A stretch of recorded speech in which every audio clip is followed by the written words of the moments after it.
Efforts to track criminal activities intensify as 2019 Interpol Week continues in Abuja.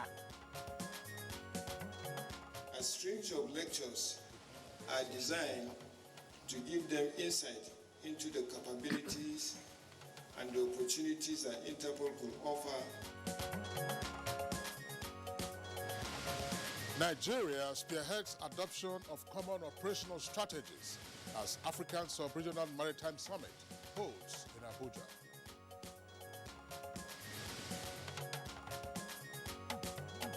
Tough time awaits producers and marketers of fake and substandard seeds as National Agricultural Seeds Council of Nigeria begins sensitization. And on Good Morning Nigeria today, we focus on the proposed review of the revenue allocation formula.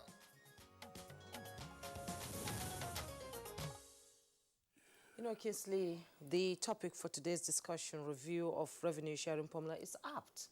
As government over the years, there has been agitation for a review of the revenue sharing formula in the country in favor of the states and local government councils. No doubt about that. I mean, you've had a number of state governors clamor for a review of the current formula. And this, of course, has become more pronounced in recent years. Yes, exactly. Right. And under the current revenue sharing formula, the federal government gets the lion's share of 52.68%. The 36 states, 26.72%, while the remaining 20.6% goes to the 774 local government councils. That's right. Now, but with the recent inauguration of the new chairman and commissioners of the Revenue Mobilization, Allocation and Fiscal Commission by President Muhammadu Buhari, the need for a review of the sharing formula has been rekindled.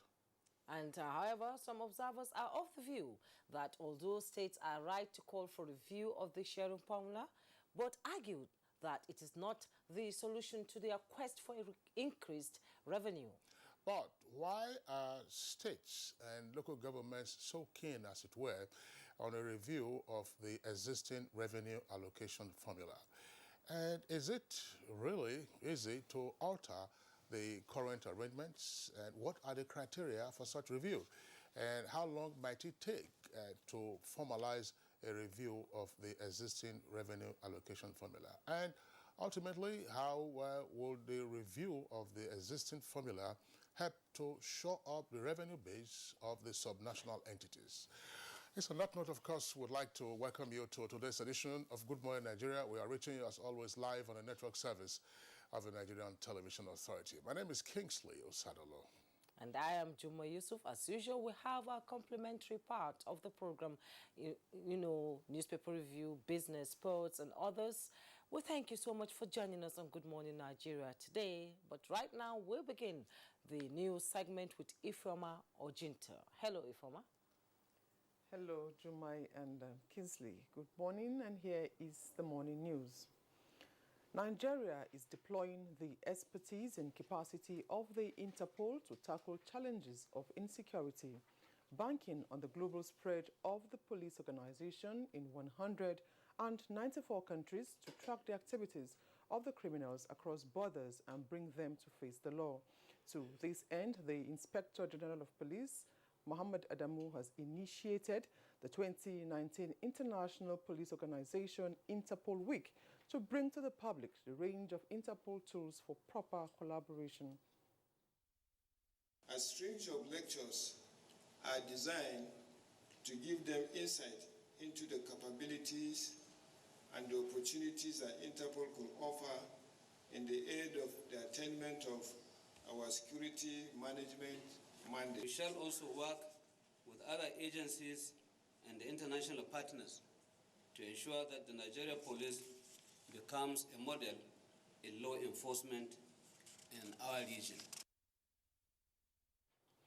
In the meantime, the Minister of Police Affairs, Mohammed Megari Dingyadi, has assured Nigerians of rapid improvements on the internal security architecture as the ministry is collaborating with the Interior Ministry and other relevant agencies to ensure general overhaul of the security landscape. The minister stated this at a meeting in Abuja, where he unveiled the ministry's roadmap. These agencies must make the people, first of all, know that committing a crime will not be easy. And that if ultimately crimes that we don't want to happen is committed, they must know that they cannot escape. The decision of Mr. President to establish this ministry is not unconnected with his commitment on the need to have better security for this country. Nigeria is spearheading adoption of common political, diplomatic, and operational strategies for African countries to positively impact on the economy of the sub-region. Minister of Transportation Rotimi Amechi at the opening of West and Central Africa Sub-Region Maritime Summit in Abuja feels that is the way to go. In 2018, the Nigerian Shippers Council harmonized the tariff nomenclature for local shipping charges in Nigeria, established a sustainable framework for future review of tariffs, and established standards of service for all container terminals in Nigeria. The federal government says it will not hesitate to delist and prosecute any person or company found guilty of production and marketing of fake and substandard seeds to farmers.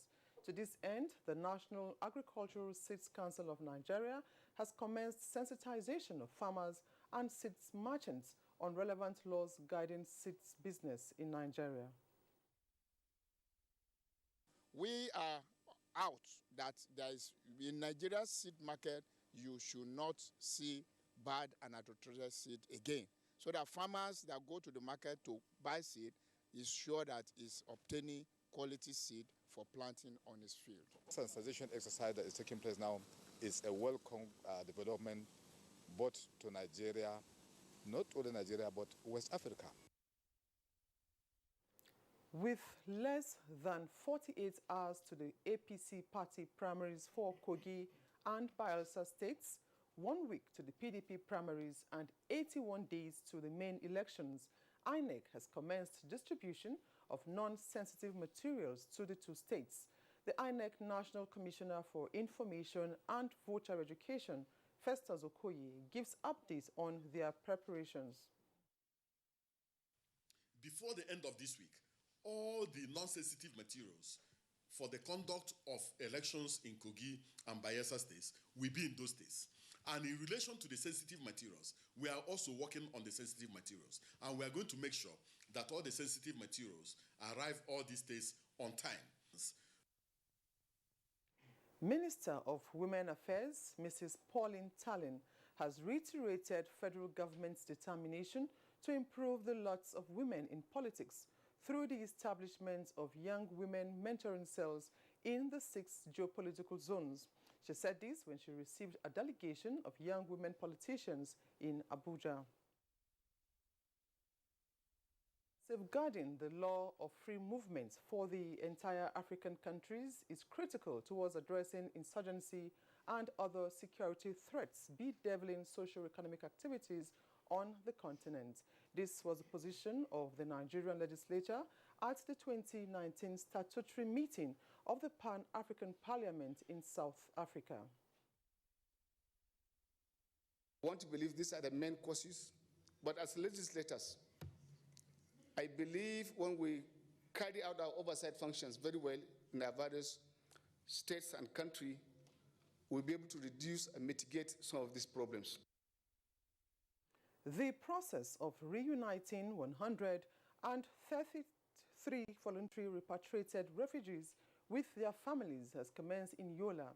Correspondent reports that the Duwari Transit Center is a beehive of activities as counseling of the returnees is underway. Now we are feeling better. Everything we have it. We have security. The HCR of Nigeria, they help us with many things. We have room to sleep. Our children, all of them, they are playing. They've all been identified. The only thing is maybe there's one family, like for instance, a woman and some children. that is an indigene of Madagali, but she preferred to stay in Maiha. There are some few cases like this, but they've all been identified. And that's the news for now. Good Morning Nigeria continues with Kingsley and Jumai after this break. Preparing for that big day can be somewhat stressful.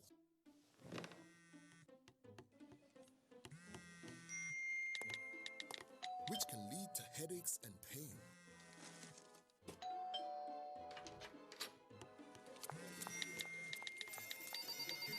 So treat headaches and pain fast with Nurofen Express. Nurofen Express liquid capsules, when taken, starts to dissolve in 1 minute, then goes to the source of pain fast, providing quick and effective relief.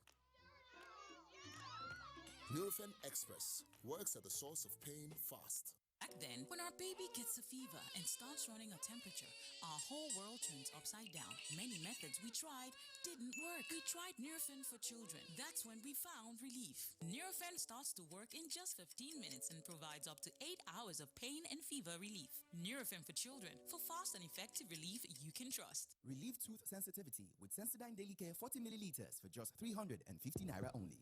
Sensitivity is a short, sharp pain that people experience when they have something hot or cold getting to the nerve of the tooth. Dentists recommend Sensodyne. It's able to calm the nerve of the tooth.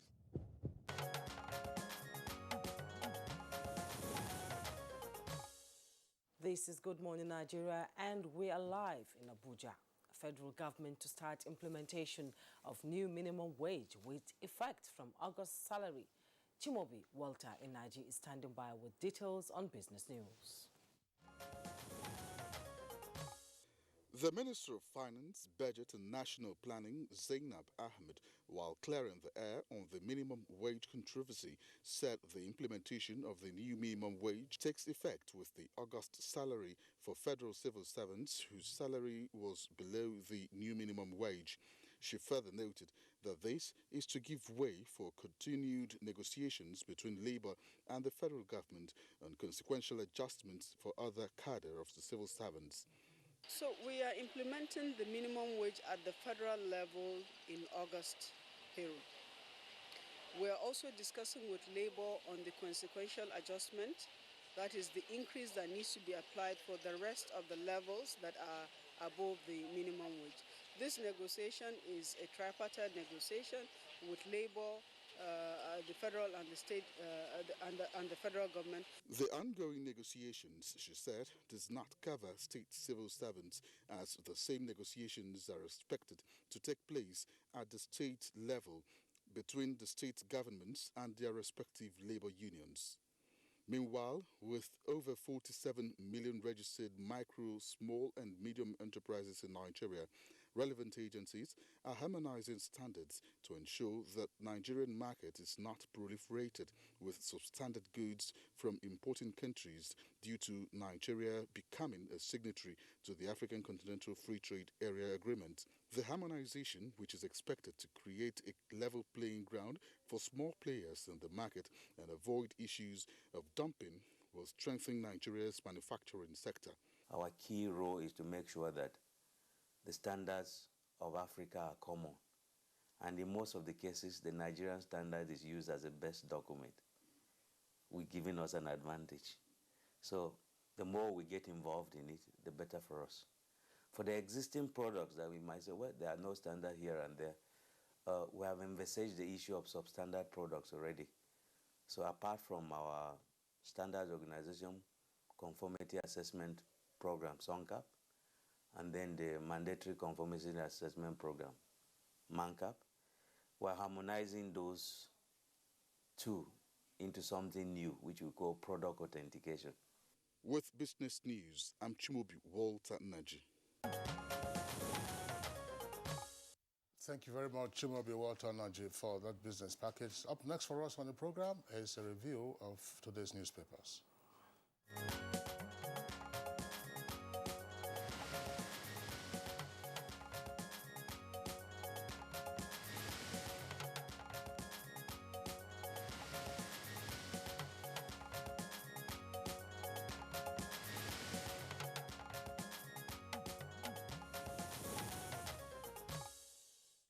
Our newspaper reviewer Bayo Atiobi is in the studio. Good morning, Bayo. Good morning, Jimmy. Good morning, Kingsley. Good morning, Nigeria. All right, Bayo, good to see you. Thank you. Yes, good to see you. We begin today with the Daily Trust newspaper. Just below the masthead, minimum wage. NLC accuses FG of deliberate delay. You find that on page 3. And APC screens out 12 Kogi governorship aspirants. That's on page 13. SMEs kick as FIRS plans 5% VAT on online transactions. And that's on page 17. And then the bold headlines there: controversy over armored vehicles seized in Adamawa. You find out it continues on page 5. And the picture story there: Japanese wearing Nigerian attire welcomed President Buhari on arrival at Yokohama in Japan yesterday ahead of the 7th Tokyo International Conference on African Development. And at the bottom of the Daily Trust newspaper, gunmen kill 2 police, kidnap medical director. Find that on page 34. Poverty, explosive demographic growth in Nigeria, worrisome. That's coming from the United Nations. You find out on page 6. And NYC arrests 10 fake core members. That's on page 10. All right, next paper for us is the blueprint. Blueprint immediately below the nameplate says court upholds Kogi APC's choice for indirect primaries with 2 riders, Party rakes in 363 million naira, Claire's Bello and 3 others. Amechi and Abe disagree over party congress venue, that's in Rivers. And a story that Jumai just read a while ago, NYC arrests 10 fake corps members. That's page 5 in greater detail. But the lead story for Blueprint says, with a kicker, presidency, why Buhari can't save suspected fraudsters in the U.S. Insists justice must take its course and mauls executive order to check reoccurrence. And then right at the foot of the front page, let's take a few of the headlines there. Says, I'll mark 100 days with Ruga settlement. That's according to the Zamfara governor. That's page 8. Edo reintegrates 4,943 Libya returnees in 2 years. That's page 13. And Kano engages 3,000 volunteer teachers on free education. Bayo. Thank you, Kingsley. Let's start with President Muhammadu Buhari in Yokohama. He arrived in Yokohama for the Tokyo International Conference on African Development. Teacher started in 1993 and is hosting its 7th edition. Nigeria's delegation were received in Yokohama. Meanwhile, TICAD has been a source of encouragement for African development. A special advisor to the president on publicity, Femi Adesina, indicated that about 30 billion was given to Africa between the 6th edition and now, and another tranche of 200 billion as well as 20 billion and 500 billion were ceded to Africa. TICA is open for all Africans who want to take advantage of the development initiative by Japan. The other story that has been trending in the public media is what has been described as strange military vehicles that were discovered in Adamawa State. The 6 military hardware have been identified as mine-resistant, ambush-protected MRAP vehicles. They were actually imported through Cameroon, and they were meant for Niger Republic. However, there were no documentation, and so when they were arriving towards Nigeria's border, the vigilance of the Department of State Services spotted it, and in conjunction with the army, they were impounded and they are with the customs. However, indications are that they are part of the military hardware donated by the United States to the Nigerian government as part of its initiative to fight terrorism. It is meant to go to the United States military base in somewhere in Nigeria. So those doubts about that has been apparently cleared. It's left for the custom and the military authorities to sort those things out. Bayo, thank you. I was just wondering, I mean, when that story first broke, yes, with regard to the so-called strange military vehicles that were discovered, if they are mine-resistant vehicles, they cannot be strange in the first instance. And you will find that almost ultimately there's no story there. Yes. There's no story. I mean, so why did we have the storm in the teacup over those vehicles? Assuming the vehicles were imported, and obviously they were, and the vehicles were being transported by trucks, there are drivers of those trucks. And those drivers would have documents. If they don't have documents, then you keep them aside until they're able to explain the source of the vehicles and where they are going to. So why was there the rush, as it were, to the media to say, oh, we have arrested or apprehended or otherwise restrained drivers who were using so-called strange vehicles? In fact, it's a waste of everybody's time. When I first heard the story, you will recall that the penultimate week, such mine-resistant vehicle manufactured by our Nigerian armed forces had been launched. Absolutely. So I thought those were the ones that people saw and they found to be strange, only to find that this is part of the contribution towards war against insurgency. However, there is a vacuum. The required information through Nigeria that such equipment was passing through was apparently not communicated. So that's the communication gap. But I agree with you that people made a mountain out of a molehill. Absolutely. Juma, let's continue with the stories. And we continue now with the Daily Sun newspaper, just by the side of the masthead. Interpol meets in Abuja over terrorism and kidnapping, with a rider, judge missing, feared kidnapped. We find that on page 4 and 5. And the headlines there, as killings, kidnappings continue, NLC talks tough, plans mass protest. We find that on page 6, with rider, demands implementation of new minimum wage. And then the picture story there, in Yokohama, President Muhammadu Buhari with Nigerian ambassador to Japan, Mohammed Ganayisa, left. Minister of Foreign Affairs, Mr. Geoffrey Oyema, is on second right, and Governor Samuel Otom of Benue State in Japan, where they are attending the 7th Tokyo International Conference on African Development. And beside the picture story, no IPOB protest against Buhari in Japan. That's coming from the presidency. You find that on page 10. 3 die, 90 missing in Cameroon-bound Nigerian ferry mishap. Quite a sad story there.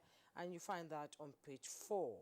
And 4 fared killed, 12 women missing after Boko Haram attack in Borno.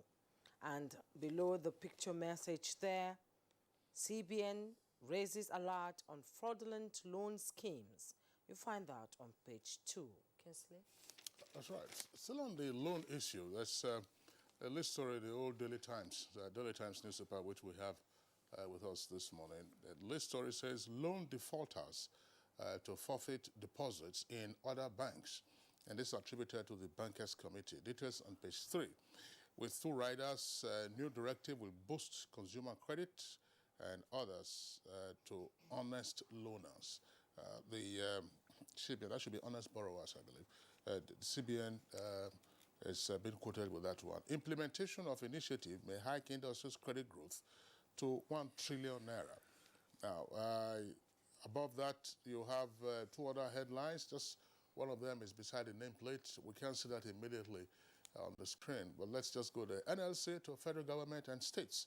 Implement new minimum wage now. It says federal government can't use protracted negotiations with workers as excuse to delay payment, and frowns at increase in sponsored campaigns for hike in price of PMS and others. PMS stands for petrol. That's Premium Auto Spirit. Obasanjo Library, stop misleading the public, article tells EFCC. That's on page 6. And then right at the foot of the front page of the Daily Times, FIRS to impose VAT on online transaction from January 2020. And court summons Malami and EFCC over Yari's properties. Yari is the former governor of Zamfara. And Burete assures oil companies of secure environment in Niger Delta. That's page 4. Bayo. Yes, let's start with the human interest story. A federal High Court judge, Justice Idrissa Saleh, has been declared missing. The family reported to the police that the judge was admitted at a hospital in the Central Business District. The judge was said to have discharged himself from the hospital. He boarded a taxi and never arrived home, and nobody knows his whereabouts. The police is currently treating it as a case of a missing person. However, they also another ongoing. Could you just go over that again for the interests of yes, of Justice the public, just in case Justice they run into Idrissa Sali has been declared missing. He was admitted in the hospital in the Central Business District. The doctors say he discharged himself, which means he left the hospital against doctors' advice. He was said to have boarded a taxi, and since then he has not returned home. His family reported to the police, and police are treating it as a missing person case. What I can't seem to understand is he was admitted in the hospital. Was there nobody, family members around the area? Not even family members. I thought judges had orderlies. Yes. That stay with them, that accompany Their drivers too are there. So what happened in this I think a lot of questions would need to be asked. Yes, and where the hospital is, the circumstances under which he discharged himself, the kind of ailment he was being treated for, the duration for which he had been under admission at the hospital. So if it had been for a fairly prolonged period, perhaps his driver might not have been around because the driver would not have a sleeping place. But obviously, he would have an orderly who would check in once in a while. Or family relative. A relative who would check in. They don't necessarily have to be beside him, but be with him. And on what grounds did the hospital or the doctor on duty agree to discharge him? What They time didn't of day? agree to discharge you. They said he discharged himself. And when doctor says you discharge yourself, it means against medical advice, you walked out of the hospital. Well, yes. I don't know. At what time of day did he walk out of the hospital? Those are the facts that the police, I think, will glean and then be able to hopefully trace and find out what is happening. Absolutely. The other running story, too, is about the army captain who is said to involve in the debacle about the Taraba kidnapping saga. He has been identified as Captain Tijani Balarabe.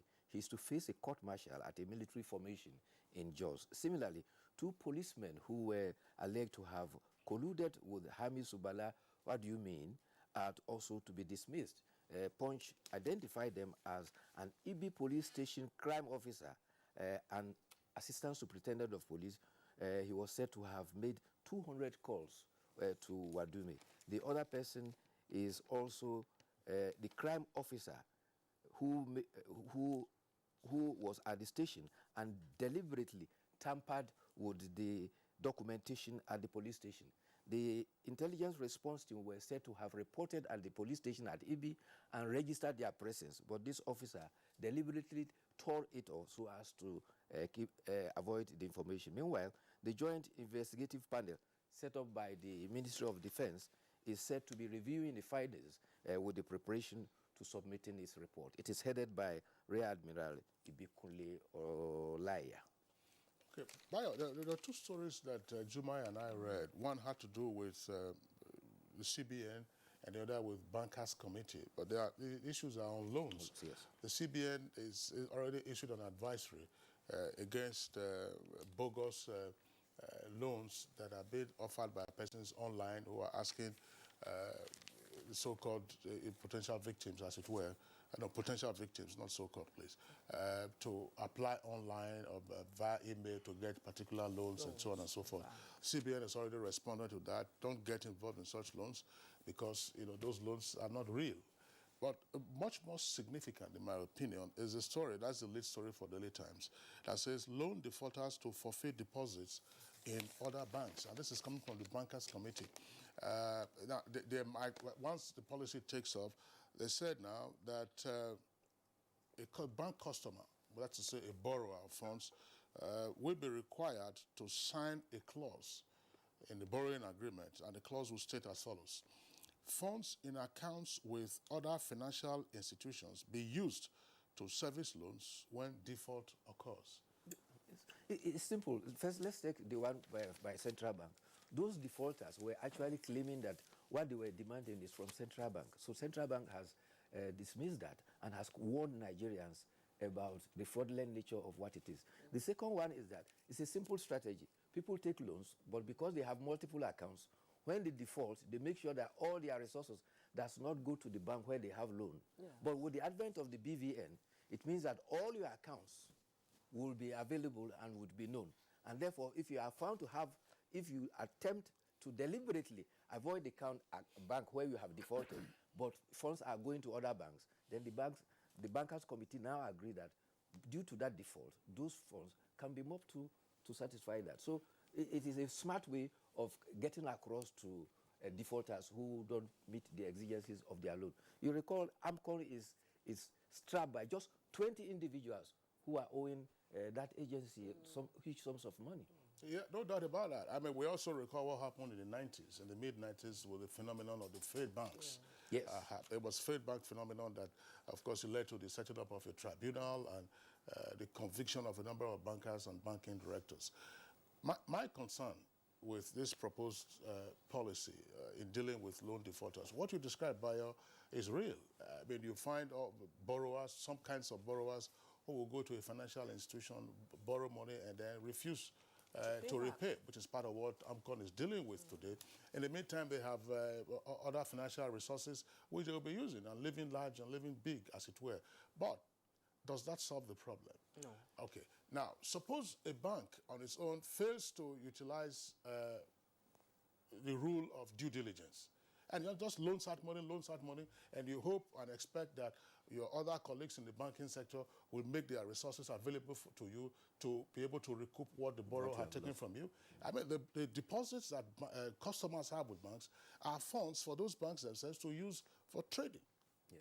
So, in fact, another development, the central bank itself has now issued directives regarding such frivolous loans, and we're going to be strict monitoring about such loans to check the abuses. All right, Bayo, let's, Juma, if you don't have it, that's sorry, we'll take our editorial this morning. It's coming from Daily Independent newspaper. At page 16, the $9 billion penalty for a devious contract.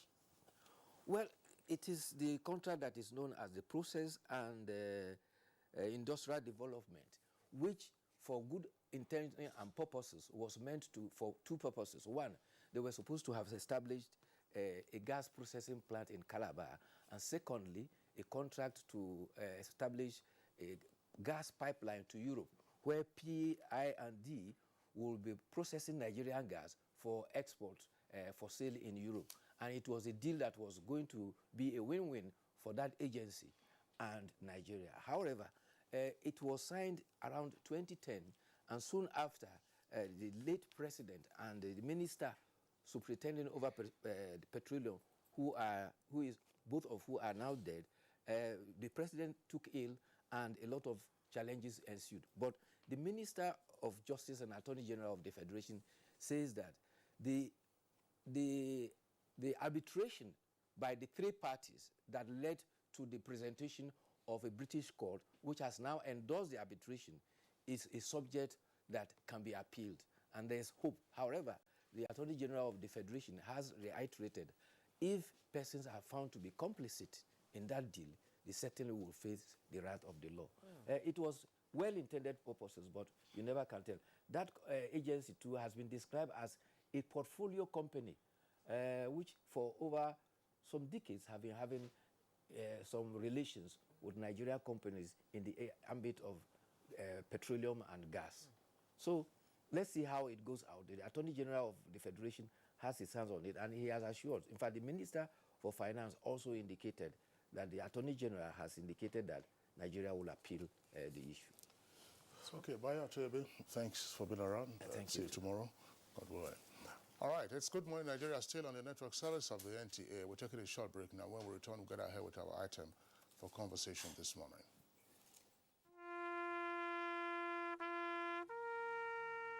They are there at the crack of dawn. They are there busy preparing while we rise for our day. They are there silently, guarding, waiting, listening, and watching. They are there ready in the sky above and the waters below, in the blistering heat of the day, in the dead of night, willing, indefatigable, determined in the defense of the sovereignty of our country. They are our first line of defense and our last. They who have paid the ultimate price in defending us. They are fathers and uncles. They are mothers and sisters and girlfriends and boyfriends. They are brothers and cousins and best friends and neighbors. They are classmates, colleagues, and citizens of this nation. They are our defenders and deserve our respect, our prayers, our thoughts.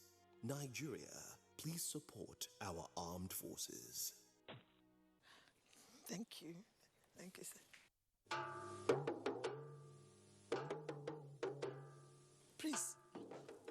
hear that? Of course I did. That is village headmaster tune. So Auntie Amebo was not gossiping then? Village headmaster is celebrating 50 years. 50? Already? This is not a joke. It is a national celebration. NTA and village headmaster family are commemorating 50 years. Hey, please tell me, when is our golden jubilee? It is from the 8th to 11th of October, 2019. I have to go and get ready. It's time to party. Women. But we, men, will be there too.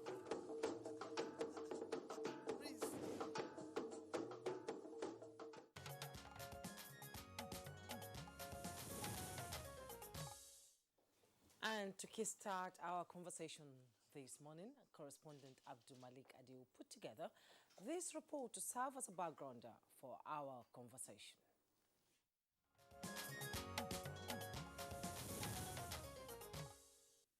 Over the years, each tier of government, whether federal, state, and local government, wants to have a sizable share of the national cake. In the current revenue allocation formula, the federal government gets 52.68%, the state 26.72%, and local government 20.60%, while 13% of oil and gas revenue collected by the federal government is returned to the oil-producing state as derivation revenue to compensate for ecological disasters arising from oil exploration and production activities. Revenue sharing formula in Nigeria has always generated heated debate, sometimes along regional lines. There are those who argue that northern states are lagging behind in development because they are not entitled to the additional 13% derivation revenue enjoyed by oil-producing states. Others have championed the course of resource control by advocating that states should entirely own revenue derived from what they produce. Still, some others propose a new revenue-sharing formula altogether that would allocate more revenue to the state to make them viable as the government closest to the people. The debate is unending, but economic experts are quick to point out that any further adjustment of the revenue-sharing formula should be geared towards meeting the nation's economic needs rather than gratifying geopolitical and ethnocentric considerations. With the recent inauguration of 12 standing committees to look into the review of the present revenue-sharing formula of the Federation, as well as ways to expand the revenue base of the nation, hope is rekindled for a generally acceptable revenue-sharing formula that would engender sustainable growth and economic development. Good Morning Nigeria will focus on the revenue-sharing formula and its impact on the three tiers of government.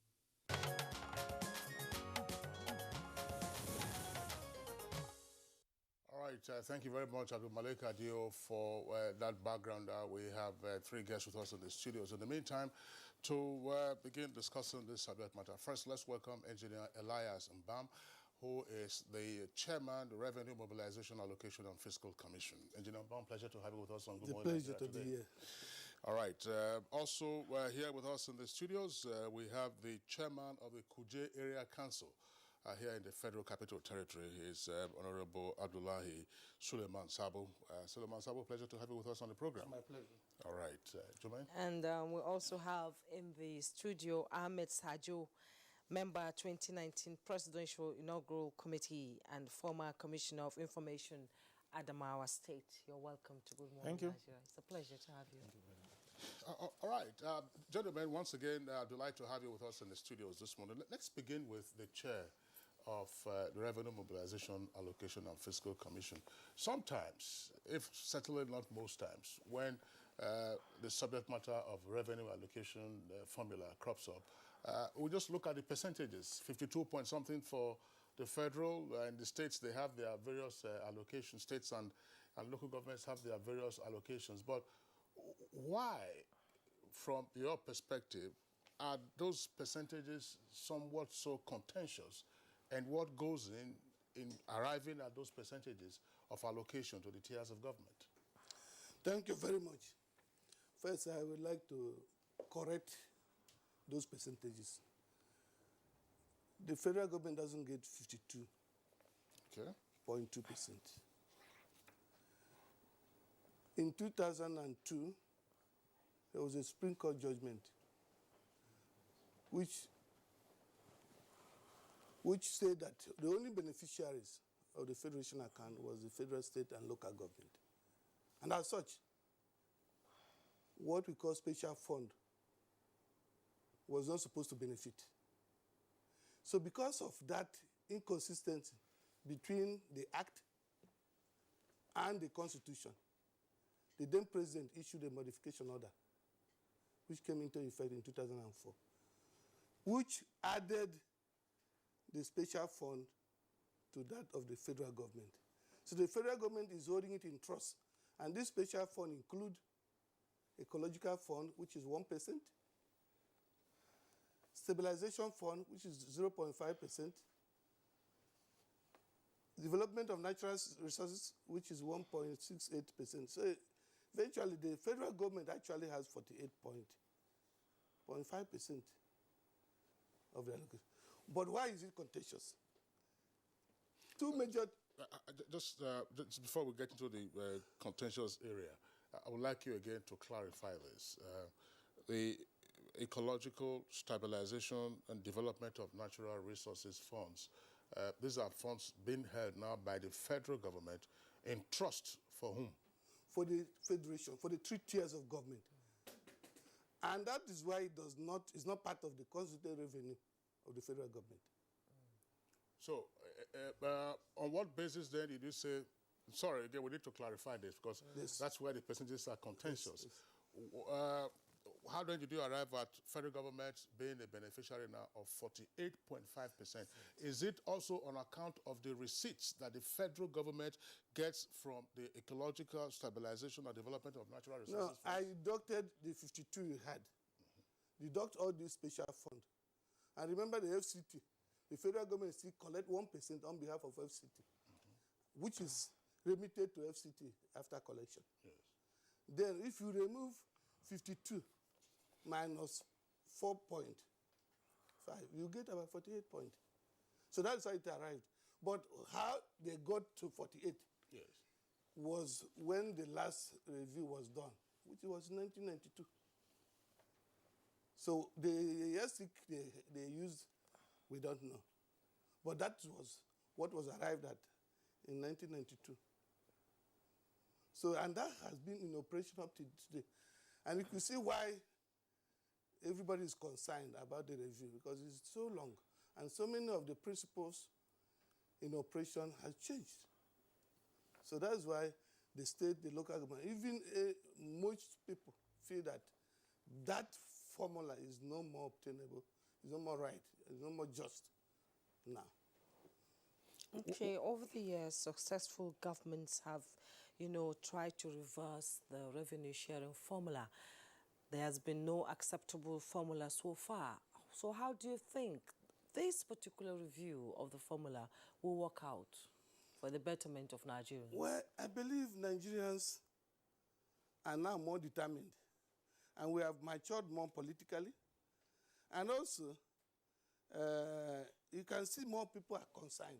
The Governors Forum issued some formula, and so are so many other press and other things. So we are more concerned, and I believe we are more committed to it. And we study why it failed and make sure that this time there will be more political will to conclude it. Why are those percentages contentious? I asked that question earlier. Why it is contentious is that everybody feels that he is supposed to get more. And there are two major things people struggle for: power and control of resources. So each group wants to control the resources. And so no matter what you are getting now, you feel you are not getting the proper distance. But the formula is not about what you get, it's about responsibility. If you have higher responsibility, you are supposed to get more to be able to address those responsibilities. Explain. What I mean by that is this. If you look at the powers and responsibilities of the tiers of government, defense is federal government.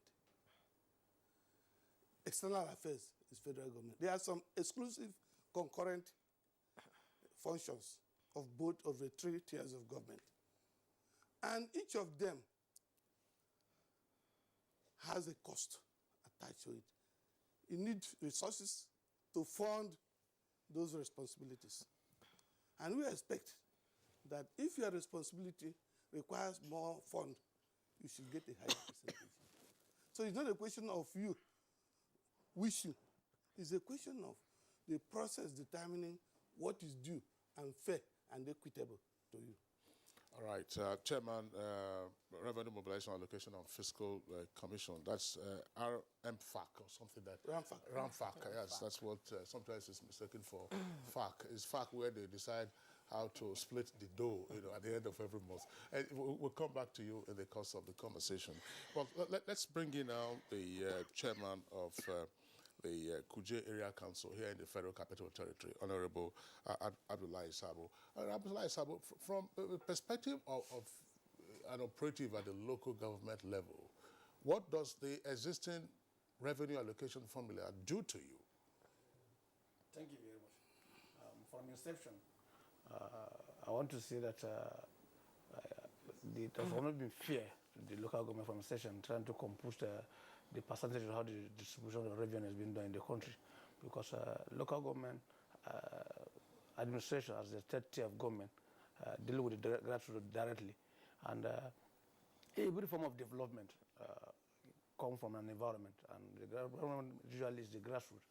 So the competition, even from the beginning, whatever was the rationale behind it, was not being fair to the local government at the beginning, and that has hampered the development of the local government across the country. So all this while, there has been agitation that what has been coming to the coffers of the local government is certainly not enough for it to be able to carry out this responsibility. So, what do you want as a local government, or as a third tier of government? As a matter of urgency, let that be the political will by this current administration to be able to review the revenue share formula, and by so doing, the local government across the country should be able to have the largest share, and let them give the local government the complete autonomy to control their resources. You know, the local government, they say, is closest to the people. And it is expected that they will perform better if their allocation is increased.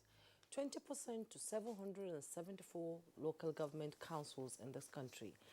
Do you think if you're giving more, it will be impacted on the people in the grassroots? 20% on paper. And the actual implementation, but to be fair to the federal capital, at least they still not been favorable to us here in Federal Capital Territory, but elsewhere, you know what exists between the local government chairman and the state governors. So the 20% revenue that has been given to the local government is not been felt even by the local government. Let more of even saying what is going to be enough. So the percentage is even adequate in the first place, and even when it's even be available, it's not enough for us to be able to get the required development work we're going to give the grassroots. So we are saying that there should be up for review for the local government across the country. So how has the local government been able to generate revenue to sustain its developmental projects? Glory be to God. Even that is still contentious. Where most of the local government, where constitutionally we are ensuring the responsibility of collecting certain types of revenue, the state government, the second tier of government, at times still come in and still collect those kind of revenue, like tenement rent, rent for kiosks and shops. All right, thank you, Sabo, chairman of Kuje Area Council. Let's bring in now Ahmad Sajo, who's a former commissioner for information in Adamawa State, and of course, he's had extensive public service experience. It's also very vast in some of these issues. But let's back up a bit and ask this question. Is the review of the current revenue allocation formula necessary? Absolutely. You see, I was also a local government secretary, so I have operated at these two tiers, the local government and the state government. I think a review is necessary, but Kingsley, I think we should take away the politics, take away the sentiments, and look at it very dispassionately. There are two very, very important issues that we need to look at, and these issues. The first one is what the chairman had already raised. You are a lawyer, you understand that the Constitution has an exclusive legislative list for the federal government only. There is a concurrent legislative list where the federal government and the state governments can operate. And there's a residual list, which is exclusive again to the lower levels of governance. Now, this constitutional platform determines the operations of the different tiers of government. And I think that if we're talking about reviewing the revenue allocation formula, somehow, it must go pari passu with devolution of some of these powers. Some of the things that are in the exclusive legislative list are too bogus. We could devolve a lot of other things to the lower levels, which are very closer to the people, so that we can, because the whole essence of revenue allocation is to stimulate economic development, economic growth, and ensure a better life for the people. Anything outside that, we're playing politics with it. So that's number one. Number two, which is what we must credit President Muhammadu Buhari for, is that these monies we are talking about, let it go to Chairman Kuje, let it go to Governor this, Governor B. Is it going to individuals or is going to state operations? And that is why we must also, to a very large extent, strengthen the financial intelligence unit, which the president had made autonomous now. We must strengthen the autonomy of the different tiers of government, as well as the autonomy of the different branches of government. Because, you know, how can you, for example, ensure checks and balances in a system where the head of one branch of government goes to the head of another branch to ask for money? So the president of the federation is on the right track, ensuring that the legislature at all levels are independent and autonomous. The local governments at all levels are independent and autonomous as far as their resources are concerned. So if we are reviewing this revenue allocation formula, which is very, like he said, since 1992, I mean, we should have been reviewing these things, you know, every maybe 10 years, because the dynamics would have changed within a span of period, and the dynamic have changed now in the country. We need to review. But if you are reviewing, you must review also certain operational realities. You know, review also certain issues that will ensure transparency, accountability, and that these resources are actually utilized for the purpose of economic development and ensuring a better standard of living for our people. I think that is the bottom line. That is the end game. The end game is the people and not the operators of the system.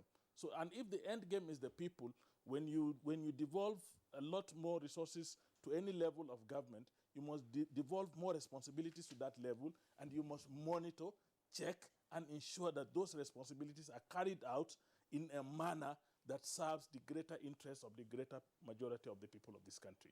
I think that is at the core of it. Well, I think, again, for the interest of our viewers, the argument might arise as to, look, the existing revenue formula was knocked out in 1992. That was under the military. Yeah. And we had a new constitution in 1999. But at the time the military was knocking out that revenue formula, as you know, there was a lot of arbitrariness at that time. It wasn't a matter subject for public debate or public consultation in the first instance. They were just figures that were allocated. Federal got this, state got this, local governments also got whatever they got, plus the stabilization funds that were utilized at that material time. But recourse was not hard, as it were, to the legislative lists to say responsibility of the federal government, responsibility of states, and responsibility of local governments. Now that we have the opportunity, as it were, 20 years into the Fourth Republic, is it going to be another tedious process of, say, look, unless you tinker, for instance, with the exclusive legislative list, then you might not be able to arrive at a fair figure for distribution to the 3 tiers of government? No. I think that is not it. But let us also accept that it's been a failure of the democratic process to have left the revenue allocation formula for 20 years without addressing it, having inherited it from the military. I think it should have been, in fact, the very first thing that the leadership that took over from the military should have addressed. But we will not wait until we devolve powers to certain levels as far as the constitutional amendment process is concerned. But we can, agree that this revenue allocation formula that is presently in operation had outlived its usefulness as far as the time span is concerned, and that we need to look at it more dispassionately, talk to it very, very quickly, using the democratic structures we have. The National Assembly has senators that represent all the states on equal basis. The House of Representatives has representatives that represent the states on population basis. So there's a fair ground for us to sit down and carry out the conversation, arrive at a certain reasonable formula and implement it. And of course, the agency, the Revenue Mobilization Agency must have also collected a lot of data, because I'm sure part of their mandate is to collect data on issues of this nature. We need to begin, you know my position always, is that we need to begin to run this country as a knowledge-driven country. We need to begin to run this country as a country that, relies on data collected from the field. But all of this can take a very, reasonable time that is not too lengthy for us to arrive at a formula that will empower the people. The end game, I keep insisting, is that we must be able to, in allocating resources, stimulate economic development for this country and also ensure a better life for our people. If we don't do that, whatever we're discussing, we're just discussing it, for purposes of playing politics. The real issues are economic development. The real issues are better life for people. The president of the country had already set an agenda for all of us. We must pull people out of poverty. We must pull people out of poverty. And how do you pull people out of poverty? Is to allocate resources correctly to areas where people can be pulled out of poverty. And I agree with my brother here from the local government. The local governments have a greater role to actually intervene in areas that have direct bearing with the difficulties people face in this country. And so if we can allocate sufficient resources, ensure autonomy, make sure the money reaches the local governments, monitor the utilization of this money, and ensure that we have targets, we have goals, and that people should be able to, have better life. We should increase our intervention in primary health care. We must increase our intervention in basic education. We must increase our intervention in WASH issues, that is water, sanitation, and hygiene. We must increase our intervention in productive ventures like agriculture, animal husbandry. We must begin to intervene in real sectors of economy and social sectors that improve the overall living standard of our people, so that we would be able to overcome some of our crises. Most of our crises we are facing actually is directly related to poverty, deprivation, social exclusion of a large population of our country. And I think we cannot continue to survive on borrowed time, so to say. So we must address some of these issues. And I think the revenue allocation formula is at the heart of it. Thank you so much, Ahmed Sajo. You've been within the system for a very long time, and your input is very, very relevant to the topic. But we'd like to introduce our guest that just came in, Honorable Jarigbe Agwom Jarigbe, Member, House of Representatives. It's a pleasure to have you join us. Thank you very much. You've been listening to contributions from the guests since you came in, and would like your opening comment on the mobile, the revenue sharing formula and how it can reflect on your people back home as a member representing your own constituency, and the House of Representatives is like a longer hand of the local government because you are representing the people at the grassroots. So what's your opening statement on this, and how can this revenue sharing formula be accepted by Nigerians, and how can it work? Thank you very much. As a member of parliament, I will speak from the perspective of a parliamentarian. First of all, the revenue sharing formula, as it is now, is not backed up by any form of legislation. It was a unilateral decision by the executive at the time. And we don't think that's right, because you must take governance to those who need government the most. And it impacts on our people. So we think that the revenue sharing formula should be reviewed, and it should follow proper legislation. From the Commission, the Revenue Mobilization, Allocation and Fiscal Commission, the proposal is supposed to be sent to the executive, and the executive will send to the legislative arm for proper legislative work. But that has not been done. And so what is existing could be said to be ultra-vires. And we cannot continue existing like that. So, and then when you look at it from the perspective of our people back home, it is said that it's the man that wears the shoes that knows where it pinches. As it were, you will not understand the problems of our people if you don't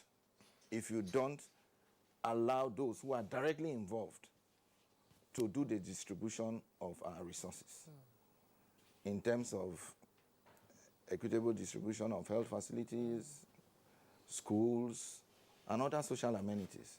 It is preposterous to feel that if you allocate more money to the states, that the money will not be used properly because of maladministration. We cannot absolve ourselves, even at the federal level or any level, any tier of government, of maladministration. This thing is the worst cankerworm in our society today. But you don't personalize it. If you personalize it, the larger community will suffer. Our people will suffer from it. So you cannot say that we don't have governors who are doing well in this country. Our governors who have come up with so many things, infrastructure, social amenities, that are better than what the federal government is actually doing. Some people, in my local government, I don't have any federal presence apart from the few constituency projects that are there. So you can see that the states and the local governments need to be empowered. And so we should review the revenue sharing formula. Sorry, I need to correct here. If I heard him correctly, I think he said the present revenue allocation formula is not backed by law. That is not correct.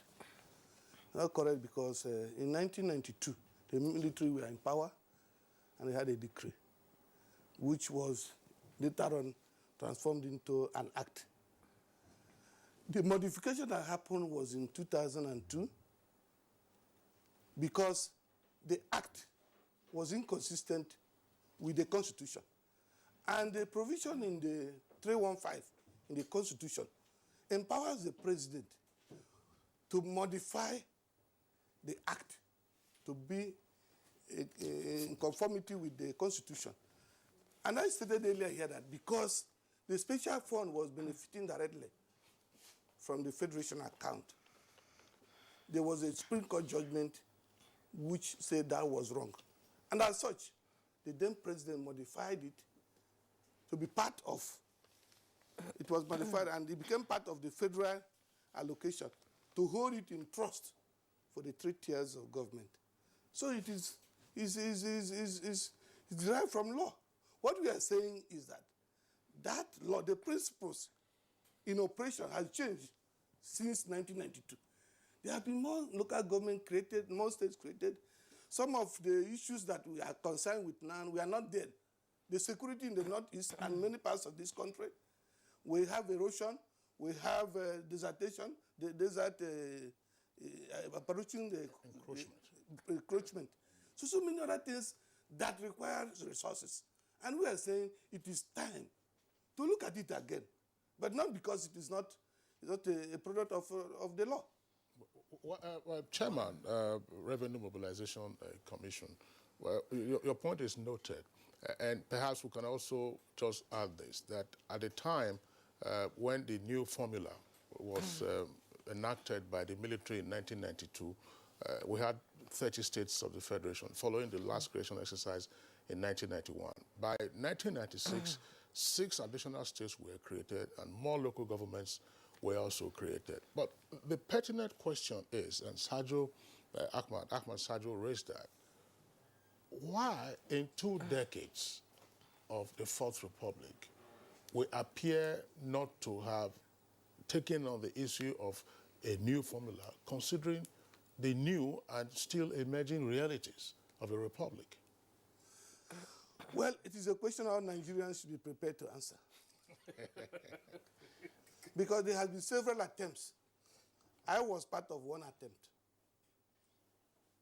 And so the political will, the people, there's a lot of suspicion. And there's a lot of people who are more subjective. Everybody wants to win. So no matter how fair you are, people find fault. So we need to have a political will. And that's what I'm praying, that this time around, Nigerians should be ready to support the process. It should be ready, and those in the political class should have a political will to allow it to go through. And when people say, give me more or less, it is not the issue of giving me more or less. Even though we also include subjective approaches. For instance, we want to be given more. There's no basis. But the I'm talking about, he is talking, for instance. I'm saying.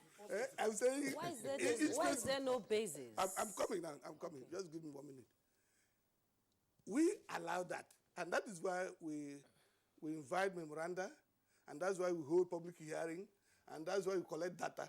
But the major part of the work is how much is required to service a particular responsibility. Because the major thing is to tie the responsibility with the resources. So more of the areas we require collection of data. How much have we spent in education by the state for about 10 years? What is the average? What's the average that have been spent by in foreign affairs? When you get all of them together, you will be able to know what will be fair within the available resources. The percentage to be given to those that are performing that responsibility. And the review does not mean we are going to tamper with the functions of political allocation, devolution or not devolution. That is not our concern. That is not our mandate. Our mandate is within the fiscal arrangement present, what is fair to each tier of government. We are not concerned about, do we devolve power? We can advise, but no, that is not.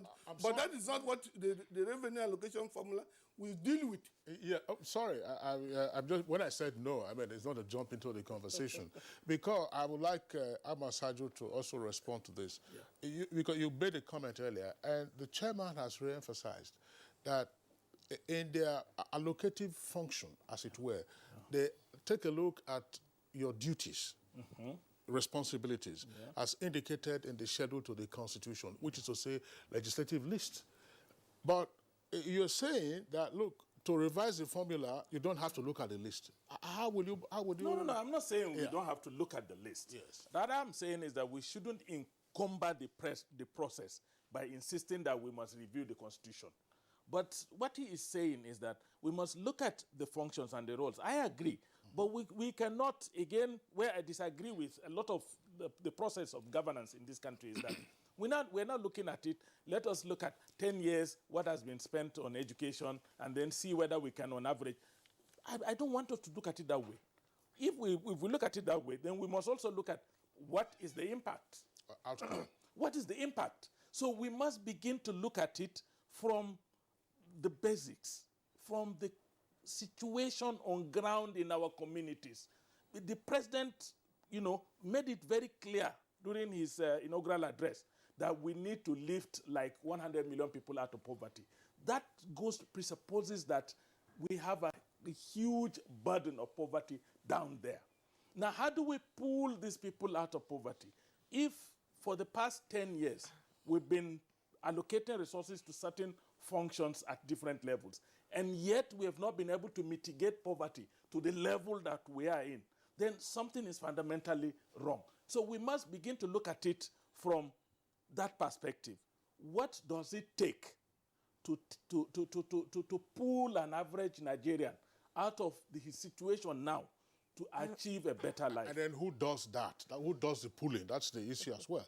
That's the who does the yes. pulling? Yes. Is the people, the different tiers and the different levels of governance that we are allocating these resources to. He is talking about constituency project, for example. If in the legislative budget you make provision for constituency projects so as to intervene in constituencies and uplift the people, then the money is allocated for that purpose, and that money, we must have a system that we monitor. They do oversight on the executives. Who does oversight on them? We must begin to do oversight on ourselves to say, look, we are doing this for this purpose. He is telling you that in his constituency, there is no federal process. Why will it be like that? If that be the case, then what happens to all the funds that we've been allocating for different purposes at the federal level that is supposed to reach every nook and cranny of this country? Well, we must begin to interrogate the entire process so that when money is allocated, that money is translated into a better life for the people. But let me also answer one. Let me make one thing very clear, that my understanding of the body language of the current president and the president and the presidency, the leadership of the country at the federal level, is that there is sufficient political will to implement a new revenue formula if it's arrived at through the due process. And the due process has started, because there would have been no conversation around a new revenue formula if the atmosphere was not created ab initio for us to start discussing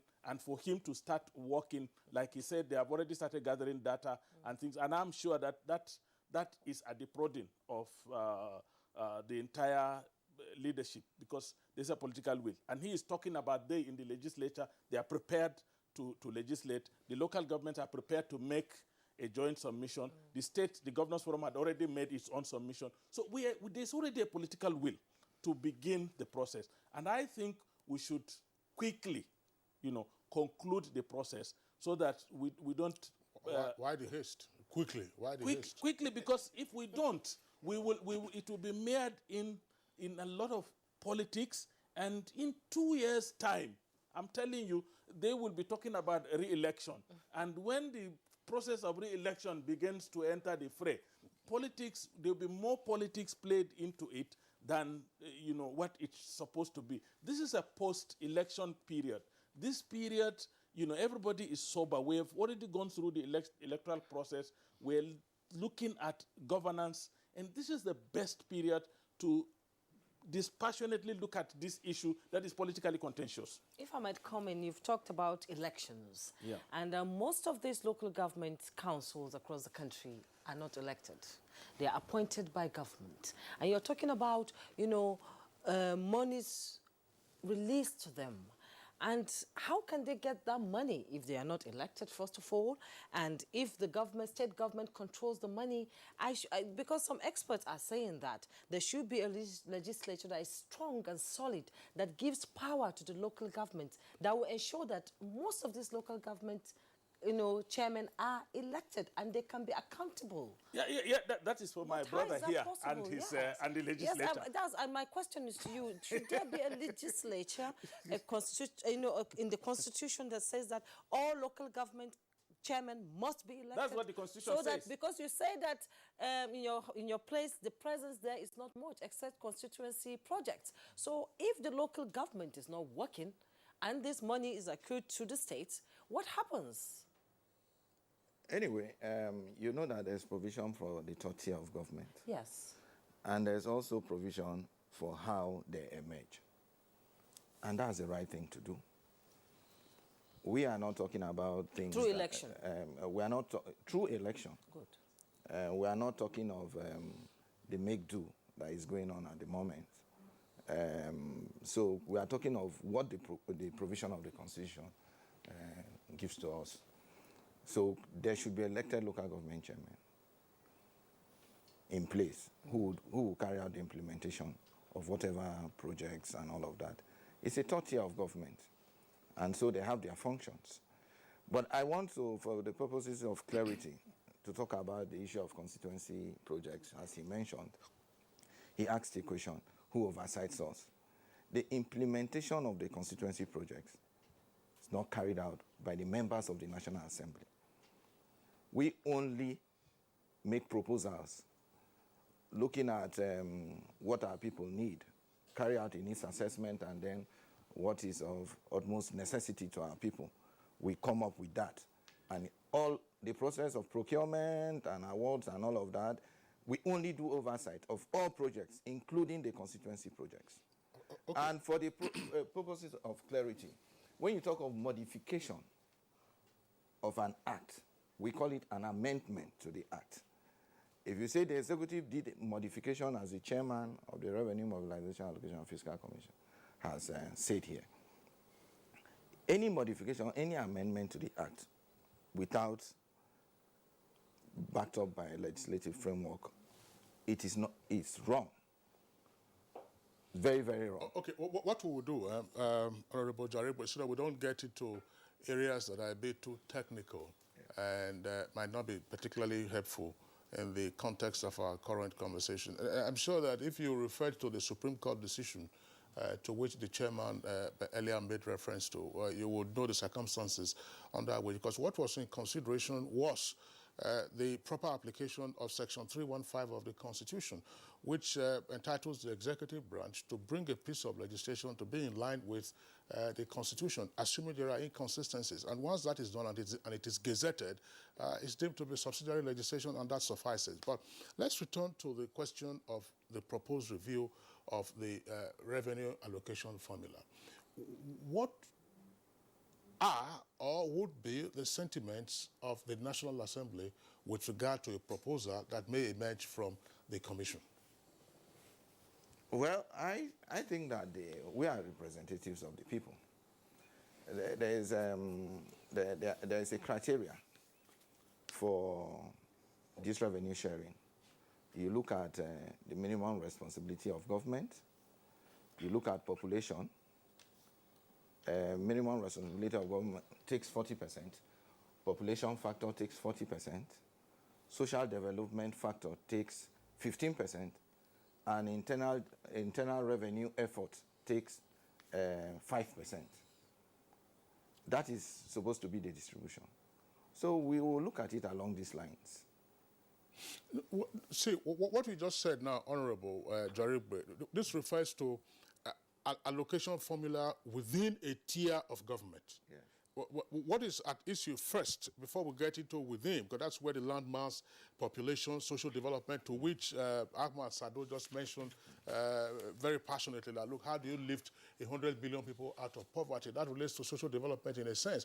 We are saying now, amongst the three tiers of government, federal, state, and local governments, what will be the sentiments of what might be the sentiments of the National Assembly in tinkering with the existing figures or the figures that the Commission might bring to you, bearing in mind also that look, in terms of the assignments, the legislative lists are there. Would you say, all right, fine, we'll first tinker with the legislative list before we then come down to say, okay, what are the assignments and functions that you have? Obviously, there are some items that are a must, if you like, under a federal arrangements for the exclusive legislative lists. Anyway, our sentiments will be in line with the realities on ground. Yeah. When you give so much, you expect so much. When you give little, you expect little. The items on the exclusive legislative list are there, and the items on the concurrent list are there. So if you have to allocate more to the concurrent list, then you have to take some responsibility of the exclusive legislative list to the concurrent list, just to decentralize governance and take governance closer to the people. That's what we'll be looking at. Okay, thank you. Honorable Abdullahi Sabo, well, we'll still return to what the sentiments might be, because obviously the process is open. The chairman has indicated here that memoranda are being invited from stakeholders, which will include the local governments. But on this issue of constitutional responsibilities and functions, for local governments, you have all of that spelled out in the fourth schedule to the Constitution. But there should be this point.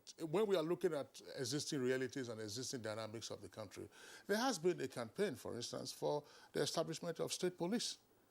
And when you look at the Constitution, of course, doesn't permit of that in the meantime. So if you are allocating revenue on the basis of maintenance of law and order, you will say, okay, this is the responsibility of the federal government. It goes to federal government. And yet, there is a campaign for the establishment of state police. But there has also been agitation for the decentralization of the correctional services, as we now know it, not the prisons. So what, in your opinion, from a local government perspective, I know that you already have yours in the fourth schedule to the Constitution, even though most of your colleagues in the states are emasculated by state governments. What would be your sentiments in terms of what you would like to see in a revised formula? Thank you very much. The most important thing this morning is that we all agree that the template for the revenue sharing formula in the country is obsolete, that the need for us to review it is non-paramount. We're all convinced. My prayer, first and foremost, is that when the revenue mobilization is trying to put its indices and data together, what they said in the studio today is what to come to play, that all the memorandum that is expected from everybody will be made open so that everybody can make a submission. And at the cost of collecting the memorandum, the process has to be open so that inputs can be made substantially for we to be able to achieve what we want to achieve. For your question, we are not agitating for this as a local government because we know that we are going to be chairman forever. But we are saying that the system must work. For everybody, for everything that has beginning, it must have an end. But when there are laws that are strengthened and there is political will, the country tend to benefit from it. So state police or no state police, correctional facilities or not, as long as we have strengthened law and we are able to delegate responsibility, I know where those responsibilities belongs to without any bias, the country will be good for it. So what we are trying to say at the moment is that, including those ones that we've mentioned, and the one that we have at the local government level, where we're supposed to take what to who, or to what arm of government or tier of government, that should be done. When that is done, then the process continues. And like you earlier said, whenever it's due for us to be able to review certain things for the benefit of the country or for the benefit of the society, that should be done at the time it ought to be done, if not to constitute a problem. So state police for now, in my own opinion, Nigeria, even though with the high level of insecurity in the country, because of the political situation, because of the process of amending the Constitution, we won't say it has come to stay. Agitation will continue, and wherever we are able to have a rallying point, we don't know when and how it's right. But as it is today, we only have one police in this country, and this will be properly funded. The correctional facilities, as they call themselves, will only have a socialized correctional facilities for now. They are inadequately funded. They should be funded correctly. Then whenever we are able to deal with the constitutional problem, they will now know what now goes to who. Thank you very much. You know, Ahmed Sir just talked about willpower. Yeah. I think that is the most important, the political will on the part of the political leadership to actually divorce political sentiments from issues of national development. This revenue formula is definitely, like my brother said here, is definitely, obsolete. It needs to be reviewed. It needs to be looked at. Like the chairman said, they're already working on it. They've collected memorandum. My brother here from the legislature said they have... They've collected or they are collecting?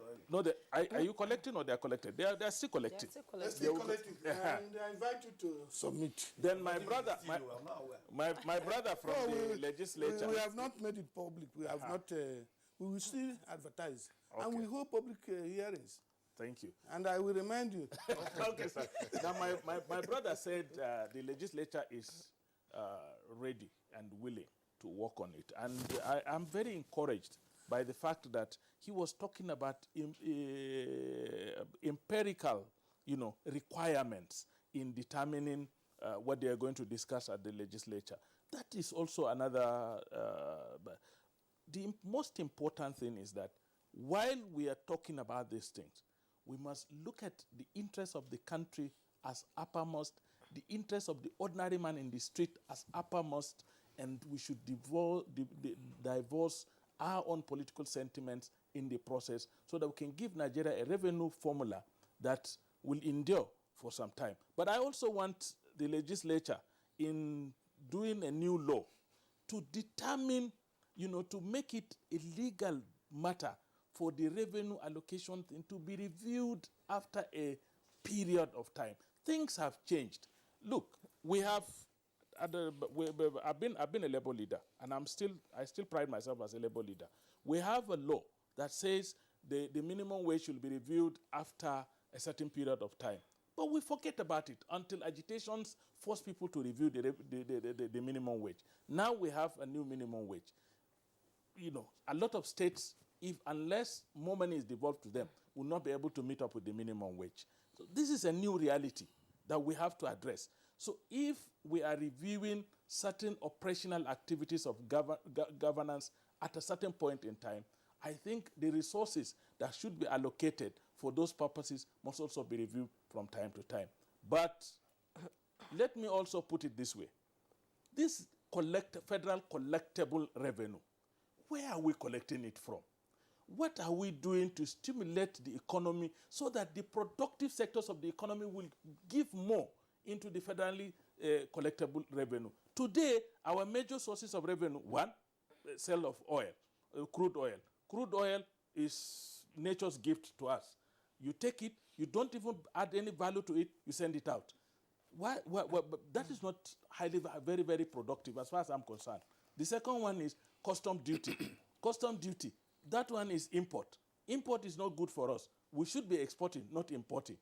The excise part, where factories make money available, contributes very, very abysmally. And that does not encourage the economy to really absorb more people, and create wealth. The other one is value-added tax. Value-added tax is what? Consumption tax. It means we're just consuming. So what are we doing to stimulate economic development, to increase disposable income in the hands of ordinary people so that they can, begin to go into productive ventures, and those productive ventures will be taxed, and the tax revenue from productive activities will be the mainstay of our economy, so the entire economy will benefit. As it is now, again, we must agree that the very wealthy amongst us hardly pay the tax. The major personal tax that we pay is pay as you earn. Workers, because it's deducted from their salaries they cannot default on that one. So we must look at the whole thing. The revenue thing is an economic development thing. It's not a political thing. It's an economic development thing. So what do we do with the revenue we have? How do we use the present revenue to buoy up our economy so that the economy can itself sustain itself so we can get a better country for ourselves. Ahmad Sajo, thank you very much. Let's bring in again the chairman of the Revenue Commission.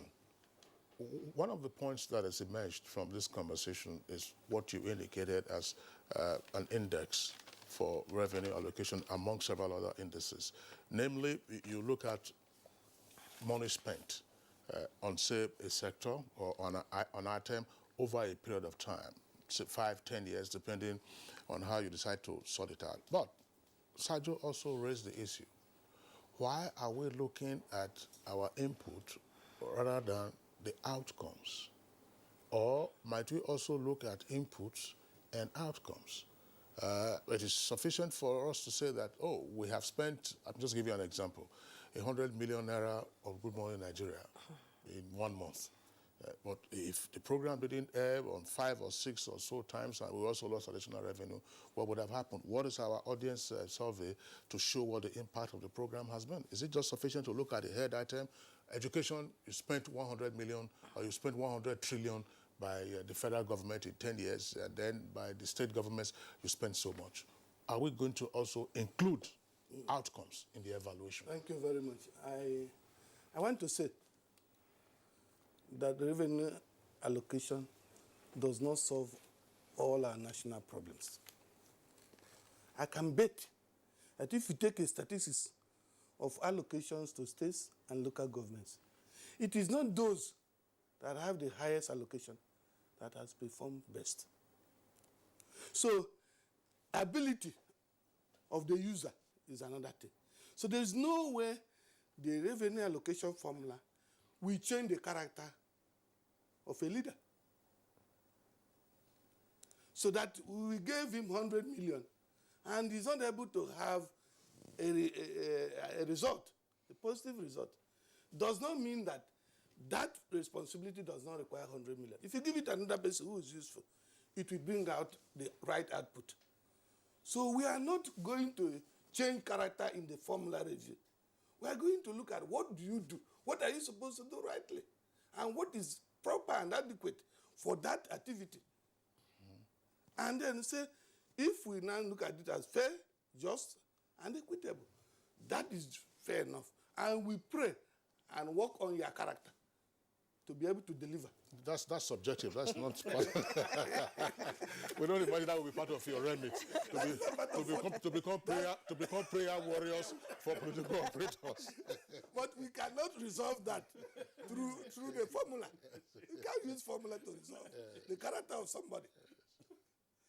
I said earlier that we will look at subjective and objective part of it.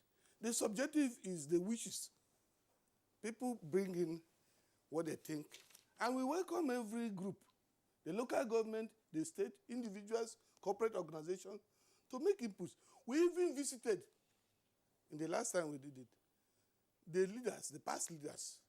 In fact, I toured around this country, visited almost every past president and leaders of thought, and they made inputs. Those ones are all subjective. But the objective one is the one you take data, statistical data, and you analyze the data. We also visit even other federations that have similar fiscal arrangement like Nigeria and see how their own is working. What are they doing that is different from our own?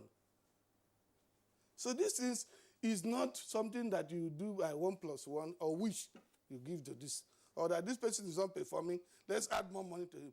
Even if you double it, he may not perform. All right, thank you very much. And by the way, Revenue Allocation Commission, we're not getting to that subject this morning, is also responsible for fixing the emoluments and remuneration of political office holders. Yes. Yes, and before I answer you, no, it's not a question. Just making a comment. Because that has also been a source of agitation in the polity. That's not our topic for today, but that's just a by the way. Just to remind you, we also have a committee which I have inaugurated that is charged with the responsibility of determining remuneration appropriate for public office holders appointed or elected. So it's not only for National Assembly or for the legislature. The executives are part of it. The judiciary are part of it. It's also a responsibility. And even the issue of pulling people out of poverty. Our main focus now is how do we diversify? Because the problem we have is that because every month there's available resource from Abuja, the states and local government go to sleep. They go to sleep.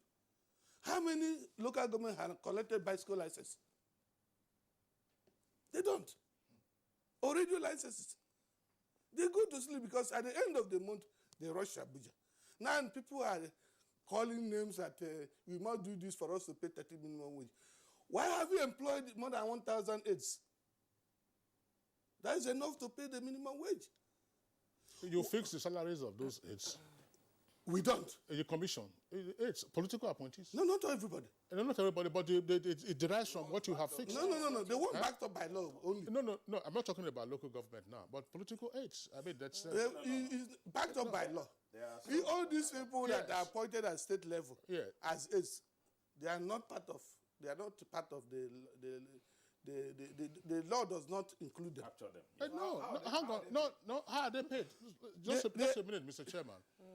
Look, commissioners, special advisors. Those ones are captured. That's precisely. That's captured. So if a governor decides to appoint, I'm giving you an example, 50 special advisors, well, it's captured.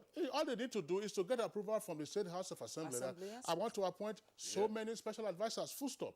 Don't give us a name, no confirmation hearings. That is part of the problem I'm saying. Yes.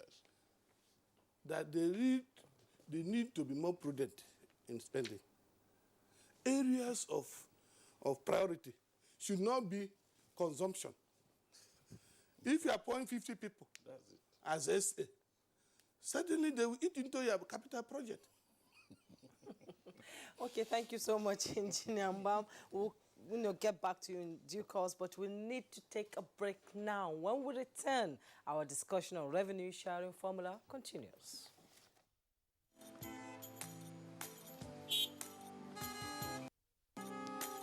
Move now! The red light won't kill you. Move now!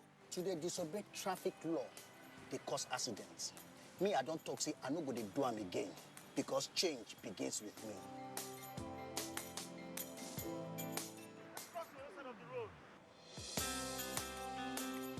I will no longer endanger my life crossing the express.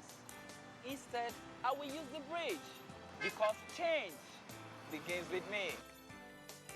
Oga driver, stop this bus now, won't come down.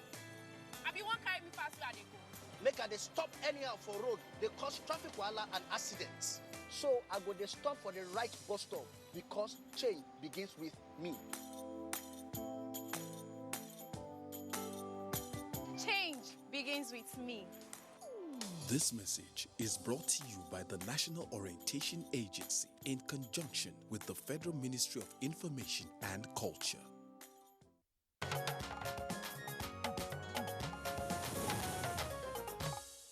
If you're just joining us, this is Good Morning Nigeria, and we've been discussing the revenue sharing formula. And we have some tweets that came in, quite a lot of tweets, and we're going to take them one after the other so that our guest will respond to it. We'll begin with Mike Anyako.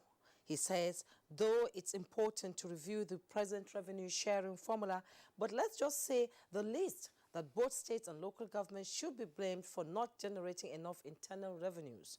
They have not developed correct templates in this regard and attendant corruptions too. Now, Sunday Michael Abakoji, one of our regulars, sent in this tweet. If the new minimum wage is to cut across board, then there is need for an upward review of revenue sharing formula since we are running a feeding bottle government. The questions are, how long will the states and local governments depend on the federal government? Can't they generate revenue on their own? By the way, the states and local governments don't depend on the federal government. They get their allocation just like the federal government. But of course, you can raise the issue of bailout for salaries. Now, Sunday Michael Amakoji continues, talking about revenue sharing formula at this time when the states and local governments should be moving towards self-reliance is retrogressive. It is unfortunate that we bring in politics into everything. We have no reason to kick against economic restructuring at this point. And Daily Jack Solomon tweets, serious policy attention should be attached to agriculture, reformation, industrial policy drives, mines and mineral development to diversify Nigeria's economy following the downward slide in the oscillations in oil prices to address the problem of excessive dependence on oil exportation. Thanks to the FG to have granted financial autonomy to the third tier of government in Nigeria. All what we demand now is the 3 tiers of government to be judicious in spending these allocations to bring about all-around development in Nigeria and food on the table of Nigerians. This is coming from a Twitter handle, simply Joseph. It says the revenue, this is his proposition, the revenue sharing formula should be federal government 45%, state governments 23%, and local governments 32%. I take that again from Joseph. Says federal government 45%, state governments 23%, and local governments 32%. I hope we're not going to have, we're not going to create new empires where you now have 774 emperors in the country with 32%. But Joseph also continues, the local governments are nearer the citizens than others and can easily be controlled by the citizens. And Adekunle tweets, there is nothing bad in it, but our government failed to remember those that are in rural areas in this country, and some people were neglected because they are living in abject poverty, while some are unable to get their daily needs because of the situation. He also says, which is quite funny, masses are not just using these funds to marry beautiful wives, buy exotic cars, send their children abroad for schooling, or buy palatial properties overseas. This they must not fail to do because Nigerians are getting wiser day by day and yearning for good governance. Now, Onoye Victor tweets, now there's nothing wrong with Nigeria's revenue sharing formula. The only thing that is wrong is the way it is utilized. And some governors are to blame for their corrupt ways in the way they handle the funds, particularly those of local governments. And Badamasi H. Adamu tweets, I don't think there is anything wrong with the sharing formula and its impact on the 3 tiers of government in Nigeria. It is only applicable to the status quo and development of the cities, neglecting the settler towns and downtrodden masses. Local government funds ended up in governors' private pockets. It is absolutely local government funds, not useful to the people at the grassroots. Now, Elijah Esu tweets, revenue sharing formula adopted by the federal government, it should be adopted by the National Assembly. It would be a welcome development. But would local governments be able to utilize the funds appropriately?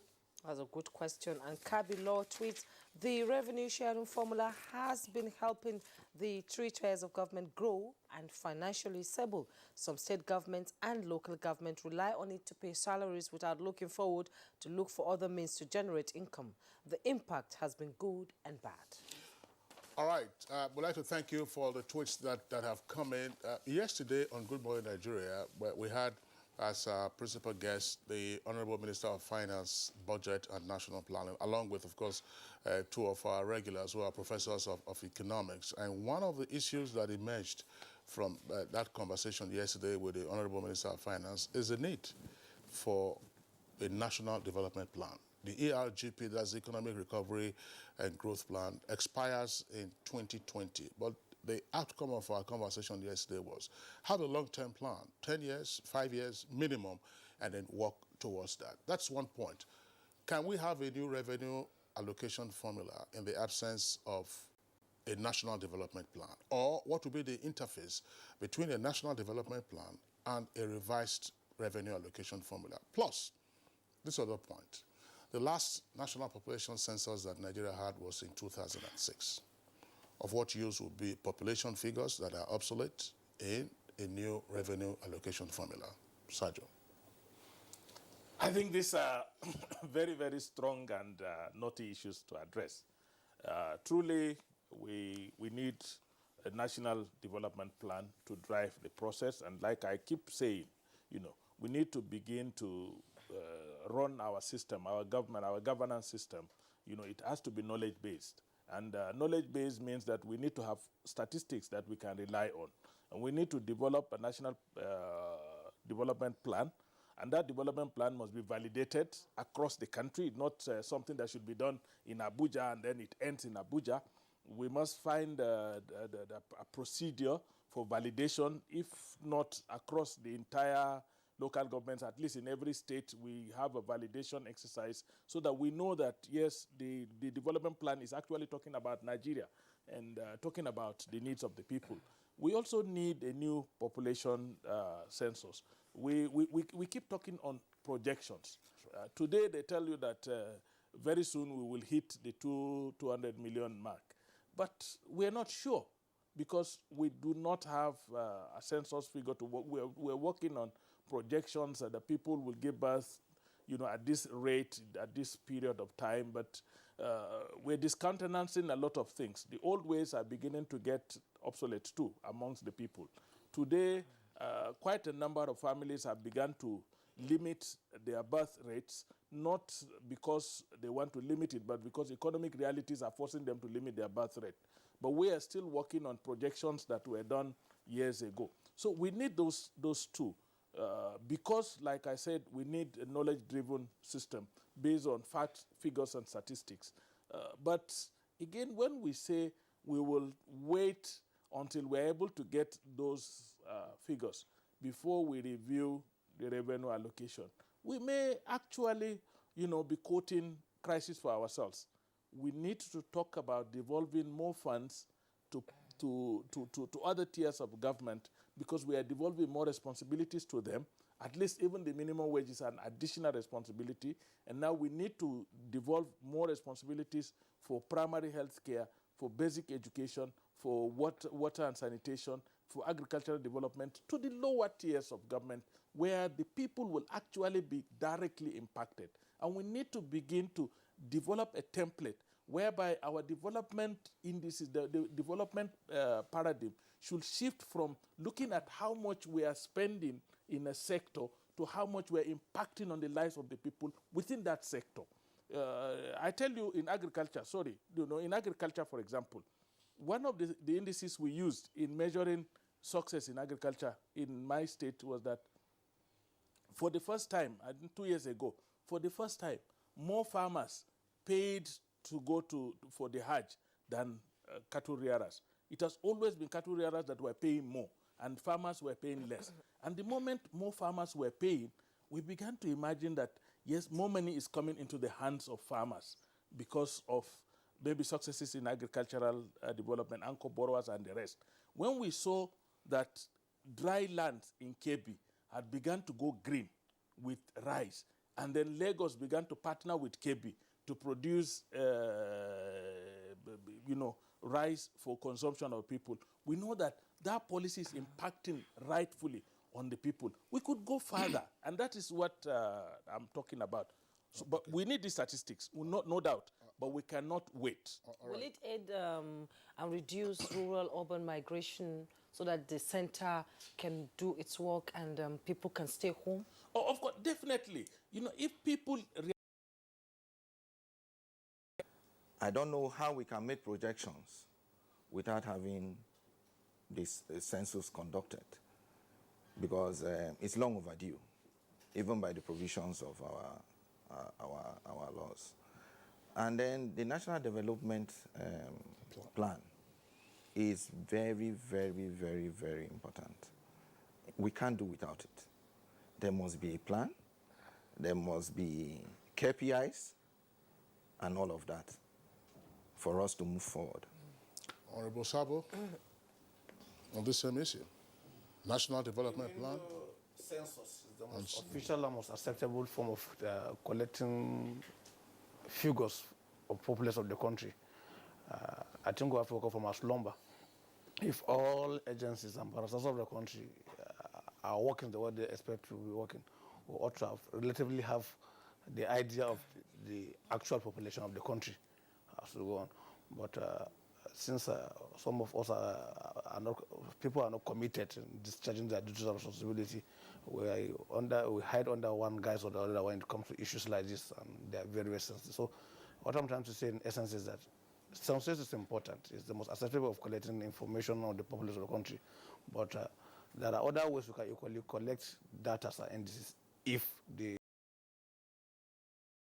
Thank you very much. I think there is need to explain the revenue formula more clearly.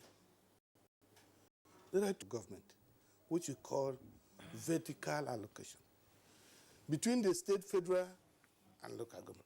And there is another one, formula among states, among local governments. When they have their share, how do we allocate it to each local government, to each state? And that's where the population, landmass, equality of states come in. And I agree that population is one of the indices we consider. But what is allocated to population can always be used. We don't give that the population is this. If it changes tomorrow, the percentage will change. Okay. For instance, at present, it's 30%. So we take the population of each state and we allocate 30% of the revenue of the state to population. And then whatever you get is a proportion of their own present population. But if by tomorrow we receive from National Population Commission that your population has increased from A to B, the factor we use will now be B. But the percentage remains the same. So it has no effect. What is the basis for allocating 30% for population in the first instance, or even landmass? Are you, I mean, well, we feel... Sorry, Mr. Chairman. Some persons might joke that on account of that percentage, you can find either the finagling with the figures or that you are an encourager of the population boom that we are seeing in the country, which is turning into a demographic crisis. But you also heard people, you heard that what we are, one of the things the formula is aimed to do is to care for our people, to develop our place, to ensure even development. And one of the criteria of development is population. If we are to use population, we don't just say Adamawa, this. We have an institution, the Population Commission. We get the data from Population Commission. What is the population of Adamawa, for instance? And from there, we know how much of that 30% should go to Adamawa. And you can agree with me that human capital is very important. And we need money to develop human beings. We need schools.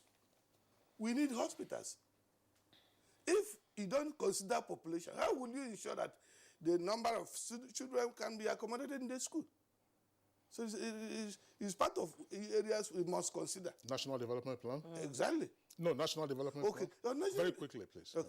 National Development Plan. We cannot wait. I agree it is important.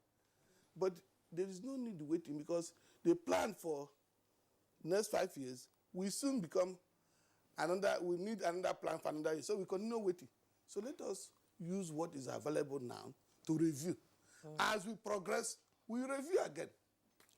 All right. It's on that note, we'd like to express our deep appreciation to Engineer Elias Mbam, who is Chairman, Revenue Mobilization Allocation and Fiscal Commission. Mr. Chairman, thanks for being with us on Good Morning. Thank you very much. We also like to appreciate Honorable Jarigbe Agom. Jarigbe is a member of the House of Representatives. Thank you for being on Good Morning Nigeria. Thank you very much. Honorable Abdullah Sabo, Chairman, Kuje Area Council in the FCT. Thanks for being around. It's my pleasure. And Akbar Sajo, former Commissioner for Information and Strategy at Adamawa State, and former Secretary to Mubi Local Government at Adamawa State. Yes. Thank you for and the ex-Labour leader. No, Labour leaders don't retire. Thank you for being with us on Good Morning Nigeria. So it's on that note we end our conversation this morning, and we are going over to our sports desk now, and just to indicate, of course, that some hours ago, Serena Williams took on her favorite and famous opponent, Maria Sharapova, whom she thrashed in straight sets, 6-1, 6-1 at the US Open. I like that, Kesley.